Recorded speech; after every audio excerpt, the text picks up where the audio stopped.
प्रिय छात्र नमस्कार। आज के हम इस वीडियो में शुरू करने वाले हैं वर्ग 10th का भौतिक का पहला चैप्टर, जो कि है प्रकाश का अपवर्तन के बारे में हम ऑब्जेक्टिव पढ़ेंगे। तो चलिए हम इस वीडियो को शुरू करते हैं। तो क्वेश्चन नंबर 1 में दिया हुआ है, ऐसे पदार्थ जिनसे होकर प्रकाश आसानी से पार कर जाता है कहे जाते हैं। कौन नंबर में दिया हुआ है?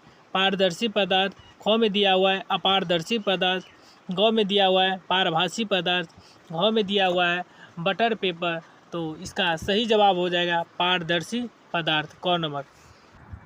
क्वेश्चन नंबर 2 में है, परावर्तन का कोण होता है। क नंबर में दिया हुआ है आपतित किरण और दर्पण की सतह के बीच का कोण। ख में दिया हुआ है आपतित किरण और आपतन बिंदु पर खींचे गए अभिलंब के बीच का कोण। ग में दिया हुआ है परावर्तित किरण और दर्पण की सतह के बीच का कोण। घ में दिया हुआ है परावर्तित किरण और आपतन बिंदु पर खींचे गए। तो इसका सही जवाब हो जाएगा घ नंबर, परावर्तित किरण और आपतन बिंदु पर खींचे गए। तो चलिए क्वेश्चन नंबर 3 में है, निम्नलिखित में किस दर्पण द्वारा किसी वस्तु का वास्तविक प्रतिबिंब मिल सकता है। क में दिया हुआ है समतल दर्पण द्वारा। ख में दिया हुआ है अवतल दर्पण द्वारा। ग में दिया हुआ है उत्तल दर्पण द्वारा। घ में दिया हुआ है तीनों प्रकार के दर्पणों द्वारा। तो इसका सही जवाब हो जाएगा अवतल दर्पण द्वारा। क्वेश्चन नंबर 4 में दिया हुआ है, निम्नलिखित में किस दर्पण द्वारा किसी वस्तु का आभासी प्रतिबिंब प्राप्त किया जा सकता है। क में दिया हुआ है केवल समतल दर्पण द्वारा। ख में दिया हुआ है केवल अवतल दर्पण द्वारा। ग में दिया हुआ है केवल उत्तल दर्पण द्वारा। और घ में दिया हुआ है इन तीनों प्रकार के दर्पणों द्वारा। तो इसका सही जवाब हो जाएगा घ नंबर, इन तीनों प्रकार के दर्पणों द्वारा। क्वेश्चन नंबर 5 में, वस्तु से छोटा और आभासी प्रतिबिंब इनमें किस दर्पण से प्राप्त होता है। क में दिया हुआ है समतल दर्पण से। ख में दिया हुआ है अवतल दर्पण से। ग में दिया हुआ है समतल और अवतल दोनों प्रकार के दर्पण से। घ में दिया हुआ है उत्तल दर्पण से। तो इसका सही जवाब हो जाएगा उत्तल दर्पण से। क्वेश्चन नंबर 6 में दिया हुआ है, निम्नलिखित इसके द्वारा एक बिंदु स्रोत से समांतर किरण पुंज मिल सकता है। ख में दिया हुआ है अवतल दर्पण। ख में दिया हुआ है उत्तल दर्पण। ग में दिया हुआ है दोनों क एवं ख। घ में दिया हुआ है इनमें कोई नहीं। तो इसका सही जवाब हो जाएगा अवतल दर्पण द्वारा। क्वेश्चन नंबर 7 में है, कहाँ पर स्थित होने से वस्तु का प्रतिबिंब अवतल दर्पण के फोकस पर बनता है। क में दिया हुआ है फोकस पर। ख में दिया हुआ है वक्रता केंद्र पर। ग में दिया हुआ है ध्रुव पर।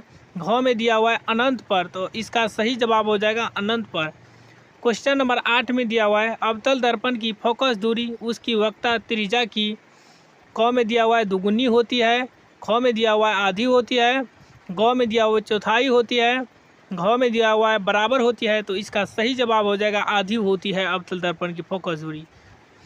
तो चलिए क्वेश्चन नंबर 9 में दिया हुआ है, एक अवतल दर्पण में वस्तु बीम की स्थिति फोकस और ध्रुव के बीच हो तो प्राप्त प्रतिबिंब होगा। ख में दिया हुआ है वास्तविक और बड़ा।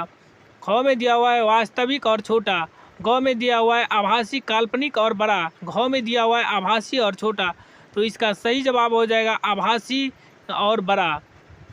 क्वेश्चन नंबर 10 में दिया हुआ है, किसी अवतल दर्पण द्वारा आभासी सीधा और आवर्धित प्रतिबिंब तब बनता है जब वस्तु की स्थिति होती है। क में दिया हुआ है वक्रता केंद्र पर।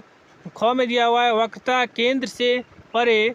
ग में दिया हुआ है फोकस और वक्रता केंद्र के बीच। घ में दिया हुआ है दर्पण के ध्रुव और उसके फोकस के बीच। तो इसका सही जवाब हो जाएगा दर्पण के ध्रुव और उसके फोकस के बीच।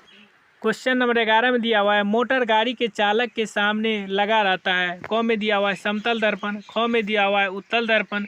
ग में दिया हुआ है अवतल दर्पण। घ में दिया हुआ है एक पतला लेंस। तो इसका सही जवाब हो जाएगा उत्तल दर्पण। क्वेश्चन नंबर 12 में दिया हुआ है, उत्तल दर्पण द्वारा बना प्रतिबिंब होता है। क में दिया हुआ है काल्पनिक और उल्टा।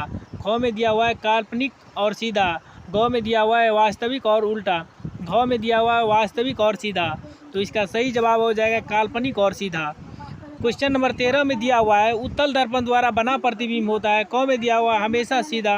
ख में दिया हुआ है हमेशा उल्टा। ग में दिया हुआ है सीधा भी और उल्टा भी। घ में दिया हुआ है इनमें कोई नहीं। तो इसका सही जवाब हो जाएगा क नंबर का हमेशा सीधा।